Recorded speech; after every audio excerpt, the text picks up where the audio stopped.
Hey everybody, how's it going? This is Matt Tebow with Stacked, and today I'm joined by the victor of the TL matchup here today. We've got Jensen, the mid laner. How are you doing, man? Pretty good. Just came off 2-1 week, and yeah, I mean things are starting to look better for us. So yeah, I'm doing great today. Just walk me through the game. It looked like Immortals started to put up a fight right near the end, and it looks like you guys had a bit of a struggle trying to close it out. So, what was it like from the mid lane perspective? I mean honestly, it was pretty chill. Honestly, don't really remember what exactly happened. I think we just Alfaro just randomly like killed Senna, and then we killed Tom, and then we won the game kind of. But other than that, yeah, I mean the game was pretty close. It felt like, but we were in control of most of the objectives that game. So even though it might have seemed closer than it was, like I think just in terms of controlling the map and everything, like it felt pretty comfortable to me at least. So it was less of like you guys were struggling to kind of get them off of like Dragon or Baron, and more of like they were just delaying the inevitable. Is that how you describe it?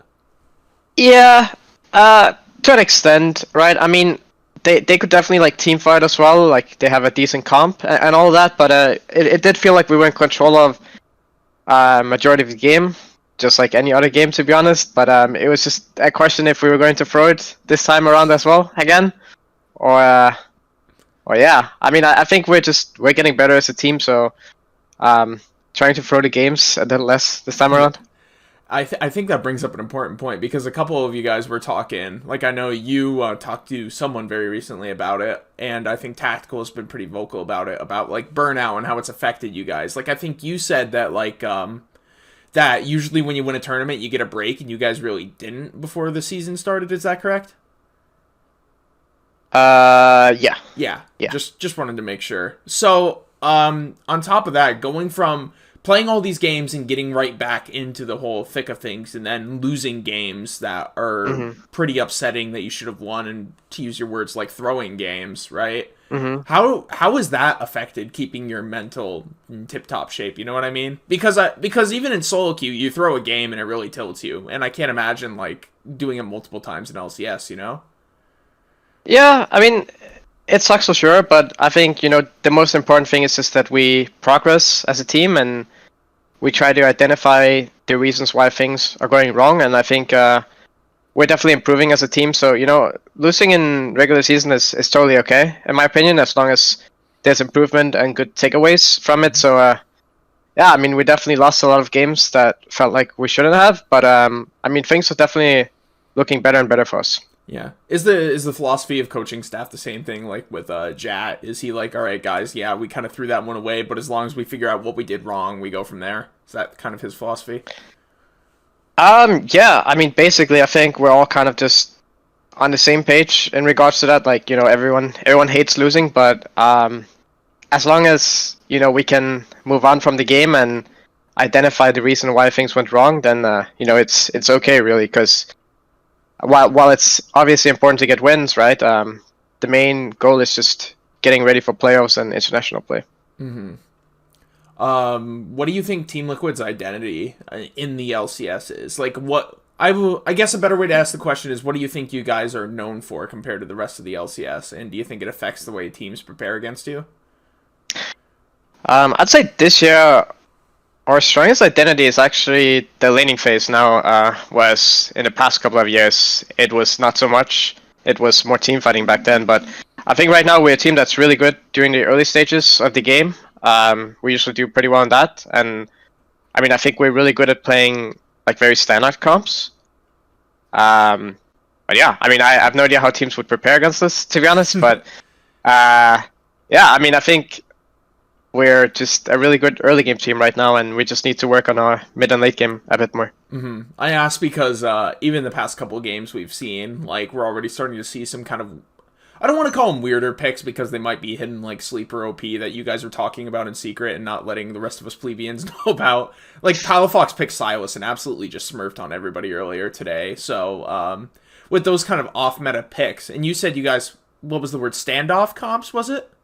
Standard. Standard. Like more normal, yeah. Yeah, okay. And with those standard cops, do you guys feel like you're ready to adapt to those kind of weird off-meta picks? Like all of a sudden someone just kind of whips out this weird top laner on you like an Alawi or something. You guys are ready to deal with that?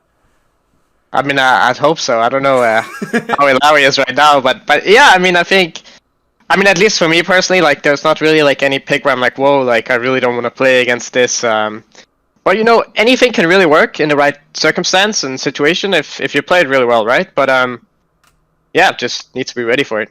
Mm-hmm. And I'm also interested in talking about tactical as well, because tactical is like this one huge standout. Well, I wouldn't call him a rookie, but this is his second split in the LCS so far, and he's surrounded by the four of you guys, and you guys have all been playing for a pretty long time. So, and as far as it's gone, tactical has also gotten a fair share of blame for what's been happening the past few days. Like especially yesterday, everybody was talking about his Tristana. So, how have you guys been able to kind of keep him level-headed? I know he's a pretty level-headed guy himself, but I imagine when you're young and there's a lot of new pressure it can get to you. I mean, we have a lot of availability when it comes to, like, talking to people who can help us on the mental aspect of things. And, you know, it's not like after a game, like, we're like, oh, yeah, like, you lost the game alone. Like, because that's never really the case, to be honest, because in every game, like, there's always something that everyone could do better, right? And, you know, we just try to focus on the more team-related stuff, right? And he got caught a few times, but, like, you know, shit happens. I died too. Yeah. Yeah, I mean, I think everyone is actually making mistakes here and there. So yeah, it's not really like anyone's specific fault if we're like losing a game, I'd say, because there's always going to be stuff that we can improve on, and we just, you know, try to keep that in mind, and then, you know, hopefully in the future we are all more connected and on the same page when it just comes to anything, really. Mm-hmm. And I also want to take that. I'm not like saying tactical is the one at fault. That's not why I asked that. It's just you know how Reddit and Twitter can be. Everybody just like single one person out. Yeah, I mean that was, I guess, more my response to it, right? Because the community is like very harsh on like specific players when it comes to like a game, but like they don't look at like all the missed opportunities or like other misplays that aren't like resulting in deaths, right? And it's just stupid, man, because like there are so many other things that like, you know, could have changed the game outcome. So it's just stupid that, like, you know, people pin it down to like a death or two, right? Because there's much bigger things that are like missed or misplayed, but like because they aren't deaths, then it's like, oh, that's not a problem. So it's I mean, the community is it's just like the fucking like silver mentality, right? Like, oh, if you die, like that's the biggest reason why you lose, instead of like, oh, why did we like fuck up here, like why didn't we do Baron here, like why did we play the Baron fight wrong, you know, stuff like that, right? Like those are much bigger points, but they're never really like looked at the same. Yeah, because it doesn't result in a slash in the KDA line. Exactly. Yeah. Do you think coronavirus has kind of impacted the way you perceive like these I don't know the best way to call them, like I guess these perceived, like, I'm really struggling with the word, but it's basically when people are very critical of like a player or team's performance. Do you attribute like the way you respond to it to like differently to like coronavirus and being kind of stuck indoors? Because it's not like you can just kind of go walk outside and like go somewhere, you know, to take your mind off things. We're all just kind of stuck in our little cubicles. I mean, not really. I mean, I think the worst part is just that, you know, we can't play on stage, right? Because it's like a completely different environment and mindset. So if anything, you know, it might impact our gameplay to an extent, right? But I think, you know, we're all like pretty chilled out when it comes to that stuff. Like we understand that circumstance sucks, but you know, it is what it is. Mm-hmm. Does it feel weird? Well, I'm sure it feels weird, but does it like, do you think it affects your play significantly that you're not on stage or with your teammates? I wouldn't say significantly, but I definitely feel like I'm in a different mindset, I guess, when I play on stage in front of a crowd. Like it feels like I'm more, I guess, in the zone to an extent. Yeah. So yeah, I definitely remember like I felt a bit more like focused when I was playing on stage. Yeah. Mm-hmm.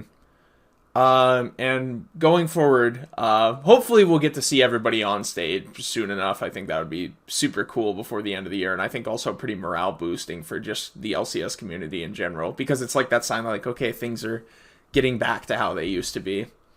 And Yeah. as we approach that like halfway point in the split, you've played every team at least once, with a couple times.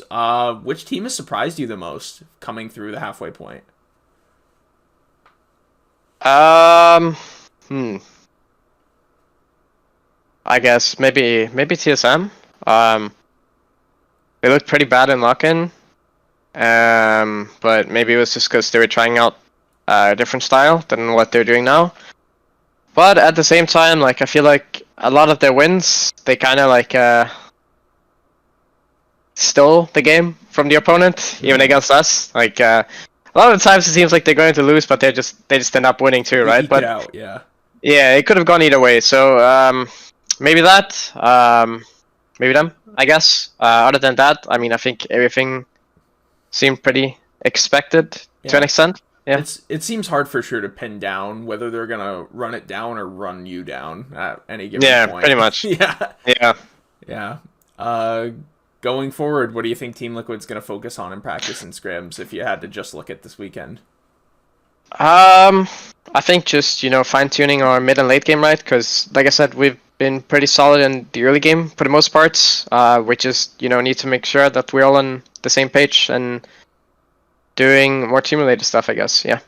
Yeah, of course. Once again, this is Team Liquid mid laner Jensen, and I'm Matt Tebow with Stack. You can find us online at stack.gg, and you can follow us on our socials at StackedLOL. If you're watching this on YouTube, subscribe. It really helps us out a lot as we grow the channel. Jensen, thanks so much for taking the time to talk to me, man, and good luck next weekend. Yeah, thanks for having me. Yeah, no problem. Thank you.